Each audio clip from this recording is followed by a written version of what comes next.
Clerk will report the amendment. Amendment offered by Mr. Whitfield of Kentucky. At the end of the bill, before the short title, insert the following new section. None of the funds made available by this Act. I move that the reading of the amendment be dispensed with. Is there objection? Continue reading so we know which amendment. Objection is heard. Clerk will continue to read. None of the funds made available by this Act under the heading Renewable Energy, Energy Reliability and Efficiency may be used by the Department of Energy for wind energy programs. The gentleman is recognized for 5 minutes. Well, I'd like to explain, number one, why I'm offering this amendment, and then number two, specifically what this amendment does. The reason it is in handwriting was that after we submitted the printed amendment, had a conversation with the parliamentarian, and a suggestion was made to change it, so it was changed. This administration has made it very clear to the American people that it is trying to dictate the fuels used to produce electricity in America. And they've made it very clear that they are flagrantly discriminating and giving preferential treatment to the wind industry. Now, why do I say that? I don't say it because of the $12.1 billion production tax credit that the wind industry is received this year, and I don't say it because of the billions of dollars that the wind industry has received in past years.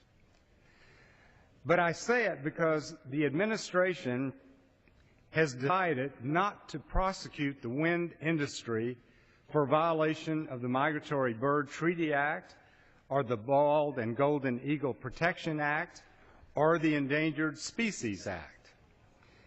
In fact, the Obama administration has never fined or prosecuted a wind farm for killing eagles and other protected bird species, shielding the industry from liability and helping keep the scope of the deaths secret, according to an Associated Press investigation.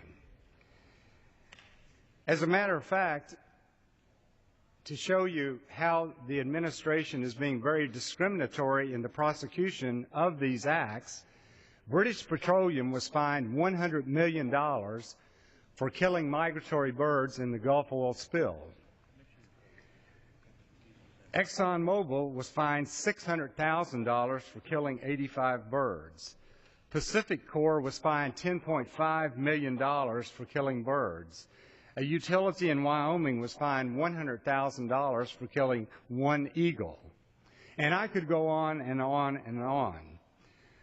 But more than 573,000 birds were killed by the country's wind farms last year, including 83,000 hummingbirds such as hawks, falcons, and eagles, according to an estimate published in March in the peer-reviewed Wildlife Society. Now, we know that this administration is getting the reputation of deciding what federal laws it's going to enforce and which ones it's not going to enforce. And now they are deciding that we are going to prosecute on Endangered Species Act, Eagle Protection Act, Migratory Bird Acts if you happen to be in this sector of the economy. But if you're in the wind industry, we're not going to prosecute you. But you know what is even worse than that? They are now deciding that they want to carve out, and the Obama administration has proposed a rule that would give wind energy companies potentially decades of shelter from prosecution of any birds. The regulation is currently under review at the White House. The proposal, made at the urging of the wind industry, would allow companies to apply for 30-year permits to kill bald eagles, golden eagles, and other migratory birds. Previously, companies were only eligible for 5-year permits. It's basically guaranteeing a black box for 30 years, and they're saying, trust us for oversight. This is not the path forward, said Katie Yumbakubo, a renewable energy attorney with the Natural Resources Defense Council.